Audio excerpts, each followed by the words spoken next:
Hey ya you all welcome to my YouTube channel. आप सभी का स्वागत है मेरे यूट्यूब चैनल में। आज हम पढ़ने जा रहे हैं generation and conduction of nerve impulse.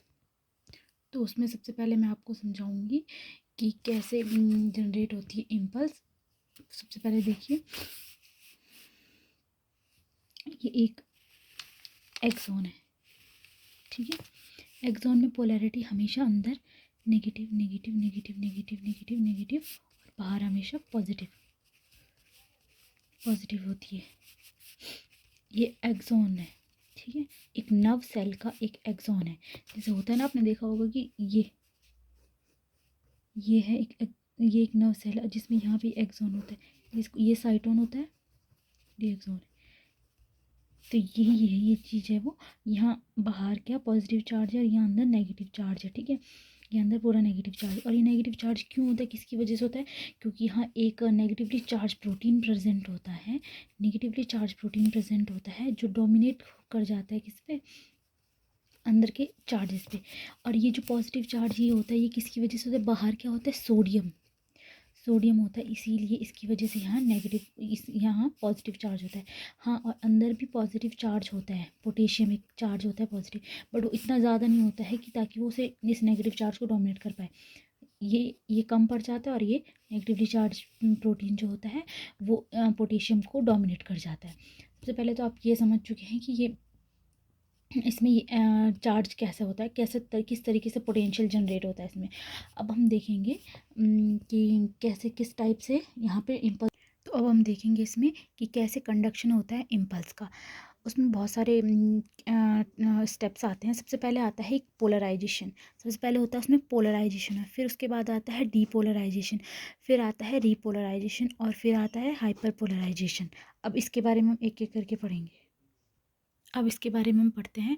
First पढ़ते हैं हम पोलराइजेशन। पोलराइजेशन को हम रेस्टिंग मेम्ब्रेन भी कहते हैं। नॉर्मल कंडीशन, जब कोई भी स्टिमुलस नहीं आ रहा है नर्व सेल पे, ठीक है, एक्सॉन पे कोई भी स्टिमुलस नहीं आ रहा है, तो नॉर्मली कंडीशन में क्या होता है कि यहाँ पे क्या होता है? नेगेटिवली चार्ज प्रोटीन प्रेजेंट होते हैं।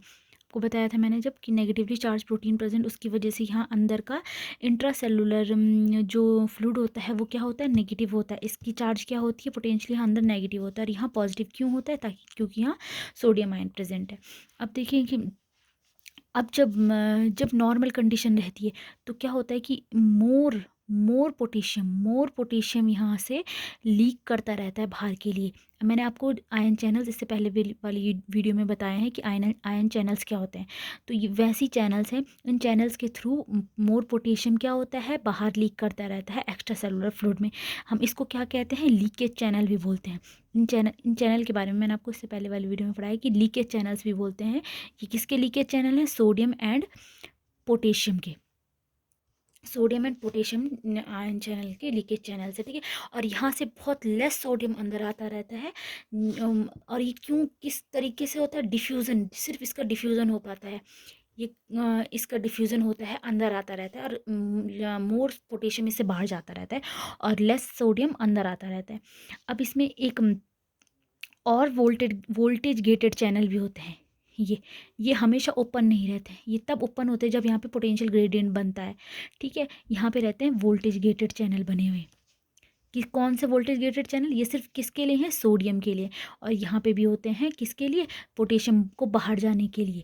क्योंकि पोटेशियम अंदर ज़्यादा है तो अपने कंसनट्रेशन ग्रेडियंट के थ्रू उसके थ्रू वो बाहर जाएगा। क्योंकि यहाँ ज़्यादा है तो यहाँ वो अपने ज़्यादा से अपनी लेस की ओर मूव करेगा पोटेशियम। तो अंदर से बाहर पोटेशियम जाता है और बाहर से अंदर कौन आता है? सोडियम आता है। तो ये वोल्टेज गेटेड चैनल किसके हैं? ये वाले पोटेशियम के हैं। पोटेशियम के वोल्टेज गेटेड चैनल है। और यहाँ पे लगा रहता है एक सोडियम पोटेशियम पंप। ये क्या है? सोडियम पोटेशियम पंप है। ये किसके हमेशा पंप जो होते हैं वो एनर्जी को यूज़ करके ही काम करते हैं। मतलब इसमें एटीपी यूज़ होती है। और ये कब ओपन होते हैं? और कब काम करते हैं? वर्क अगेंस्ट, काम करते हैं किसके अगेंस्ट में? कंसंट्रेशन ग्रेडियंट के अगेंस्ट। कंसंट्रेशन ग्रेडियंट के अगेंस्ट में काम करते हैं। और इनका काम होता है मेंटेन करना, क्या? आयनिक ग्रेडियंट को मेंटेन करना। आयनिक ग्रेडियंट को मेंटेन करने में ये हेल्प करते हैं। और हमेशा 2 पोटेशियम अंदर जाता है और 3 पोटेशियम बाहर निकलते हैं, ऐसा हमेशा ही होता है। जब ये वाला पंप एक्टिव होगा, तो जब सोडियम पोटेशियम पंप एक्टिव होंगे तो 2 सोडियम अंदर और 3 पोटेशियम बाहर आएंगे, ठीक है। और ये जो मैंने भी बताया था कि ये जो प्रोटीन है, नेगेटिवली चार्ज प्रोटीन है, नेगेटिव चार्ज प्रोटीन। और ये अब आप सोच रहे होंगे कि ये क्यों नहीं बाहर जा पाता है, क्योंकि ये नेगेटिव चार्ज प्रोटीन जो होता है वो क्या होता है, इम्परमिएबल होता है। किसके इम्परमिएबल होता है, किस, इस मेम्ब्रेन के, फॉर मेम्ब्रेन। इस मेम्ब्रेन के लिए ये क्या होता है, इम्परमिएबल होता है, इस मेम्ब्रेन के लिए इम्परमिएबल होता है। नॉर्मली रेस्टिंग कंडीशन यही होती है जब मोर पोटेशियम बाहर और लेस सोडियम अंदर आता रहता है। और नॉर्मली यहाँ अंदर नेगेटिव चार्ज, इस नेगेटिवली चार्ज प्रोटीन की वजह से जो डोमिनेंट हुआ रहता है पोटेशियम के ऊपर, ये जब अंदर रहता है तो नेगेटिव चार्ज, नॉर्मली कंडीशन यही है। और उसमें कोई भी चैनल ऐसे खुले नहीं रहते हैं। नॉर्मली पोटेशियम सिर्फ पोटेशियम डिफ्यूज़न और सोडियम डिफ्यूज़न के थ्रू बाहर जाते रहते हैं, पोटेशियम और सोडियम, ठीक है। इसमें क्या होती है, परमिएबिलिटी किस चीज़ की ज़्यादा है। अब देखिए इसमें परमिएबिलिटी अगर हम नॉर्मल देखें तो मोर क्या है, मोर किसके लिए परमिएबल है, पोटेशियम के लिए। और लेस किसके लिए परमिएबल है, सोडियम के लिए। मोर पोटेशियम बाहर जा रहा है, लेस सोडियम अंदर आ रहा है। अब इसमें नॉर्मल कंडीशन में, जब रेस्टिंग कंडीशन में पोटेंशियल होता है जो इसका, वो कितना होता है, -70 मिलीवोल्ट। ये पूछा जाता है कभी कोई क्वेश्चन में कि रेस्टिंग मेम्ब्रेन में का पोटेंशियल कितना होता है, -70 मिलीवोल्ट। नॉर्मल रेस्टिंग कंडीशन की यही कंडीशन है कि क्या क्या होता है उसमें, कहाँ पे कैसा चार्ज होता है, और कौन मोर परमिएबल है, पोटेशियम मोर परमिएबल है, लेस परमिएबल कौन है, सोडियम है। और इसका पोटेंशियल क्या होता है, -70 मिलीवोल्ट, -70 मिलीवोल्ट उसका पोटेंशियल। अब पढ़ते हैं हम डीपोलराइजेशन। सेकंड स्टेप है डीपोलराइजेशन। डीपोलराइजेशन जब क्या होता है, जब स्टिमुलस मिलता है, कोई भी स्टिमुलस बाहर से अगर कोई भी एक्सटर्नल स्टिमुलस मिल गया तो क्या होता है, स्टिमुलस मिलते ही सोडियम आयन अंदर जाने लगते हैं, मोर सोडियम वोल्टेज गेटेड चैनल खुल जाते हैं। यहाँ पे सोडियम वोल्टेज गेटेड चैनल क्या हो जाते हैं, खुल जाते हैं, यहाँ पे ओपन हो जाते हैं। और जो पोटेशियम भी होता है वो भी बाहर जाने लगता है, पोटेशियम वोल्टेज गेटेड चैनल भी खुलने लगते हैं। और जब मोर सोडियम अंदर जाएगा तो अंदर का चार्ज क्या हो जाएगा, पॉजिटिव हो जाएगा, मतलब ज़्यादा। अब वैसे तो नेगेटिव था, बट अगर चैनल्स खुल गए तो मोर सोडियम अंदर जाएगा, और उसकी वजह से जो अंदर इंट्रासेलुलर फ्लूइड है वो क्या हो जाएगा, पॉजिटिवली चार्ज हो जाएगा। भले यहाँ पे ये प्रोटीन है, ये तब इतना डोमिनेट नहीं हो पाता है क्योंकि यहाँ पे मोर सोडियम अंदर जाने लगता है। सारे चैनल्स अब खुल गए, इसमें भी पोटेशियम बाहर जाने लगता है और सोडियम अंदर आने लगता है। और डीपोलराइजेशन की कंडीशन को हाँ एक्शन पोटेंशियल भी कहते हैं, इसको हम एक्शन पोटेंशियल भी कहते हैं, इसको हम एक्शन पोटेंशियल भी कहते हैं। मतलब इसमें स्टिमुलस आ रहा है, कोई एक्शन पोटेंशियल हो रहा है, इसमें कंसंट्रेशन ग्रेडियंट के उसमें जा रहा है। अब मोर सोडियम अंदर आएंगे तो सोडियम वोल्टेज गेट चैनल खुलेंगे और अंदर का जो चार्ज है वो पॉजिटिव हो जाएगा नेगेटिव के बजाय। अब इसमें इसका एक्शन पोटेंशियल एक्शन मेम्ब्रेन, इसको हम एक्शन मेम्ब्रेन बोलते हैं। और इसका पोटेंशियल कितना होता है, इसका पोटेंशियल होता है आपका, अब इतना होते होते जब बहुत ज़्यादा चार्ज, पॉजिटिव चार्ज अंदर आ जाएगा तो इसका पोटेंशियल पॉजिटिव में चला जाएगा, जो हो जाएगा +30 मिलीवोल्ट, ठीक है। अब ये क्यों होता है +30 मिलीवोल्ट, अब देखिए ज़्यादा क्या हो जाते हैं, potassium voltage gated channel open हो जाते हैं। और उसके बाद जो इसकी परमिएबिलिटी होती है ड्यूरिंग द डीपोलराइजेशन, जब डीपोलराइजेशन हो रहा है तो इसकी परमिएबिलिटी किसके लिए इंक्रीज़ कर जाएगी, परमिएबिलिटी किसके लिए इंक्रीज़ कर जाएगी, मोर सोडियम आयन के लिए। मोर सोडियम आयन क्या होते हैं, अंदर आने लगते हैं, और अब लेस क्या, पोटेशियम आयन बाहर जाने लगते हैं। यही इसमें कंडीशन है डीपोलराइजेशन, जब एक्शन पोटेंशियल जनरेट होता है, जब कोई भी स्टिमुलस आता है एक्सॉन पे हिट करता है तो क्या होता है, मोर सोडियम आयन अंदर जिस वजह से यहाँ अंदर का चार्ज क्या हो जाता है, पॉजिटिव हो जाता है और बाहर का नेगेटिव होने लगता है। और जिसकी वजह से एक्शन मेम्ब्रेन पोटेंशियल क्या पहुँच जाता है, माइनस से कहाँ पहुँच जाता है, माइनस से +30 मिलीवोल्ट तक पहुंच जाता है। और इसमें क्या होती है, जो परमिएबिलिटी होती है सोडियम आयन की ज़्यादा हो जाती है और लेस हो जाता है परमिएबल कौन, पोटेशियम आयन। अब इसके बाद आता है थर्ड स्टेप, आता है रीपोलराइजेशन का। रीपोलराइजेशन में क्या होता है, अब जो पोटेशियम है वो बाहर जाने लगता है, मतलब potassium voltage gated channel open हो जाते हैं, पोटेशियम वोल्टेज गेटेड चैनल क्या हो जाते हैं, ओपन हो जाते हैं। और डीएक्टिवेट हो जाते हैं। जब मतलब मैंने इससे पहले वाली कंडीशन डीपोलराइजेशन में बताया था कि सोडियम अंदर आने लगता है, तो अब सोडियम अंदर आने लगेगा तो ज़्यादा से ज़्यादा वो फिर से वही कंडीशन आती रहेगी, हमें दूसरी बार भी तो दूसरा इम्पल्स भी तो कंडक्ट करवाना है। इसीलिए अब हमें क्या क्लोज करने पड़ेंगे, डीएक्टिवेट करने पड़ेंगे। कौन से? Sodium voltage gated channel. Sodium voltage gated channel deactivate होंगे और पोटेशियम वोल्टेज गेटेड चैनल क्या होंगे? ओपन होंगे। यहाँ पे सोडियम कम अंदर आएगा अब, और जो पोटेशियम है वो बाहर जाएगा।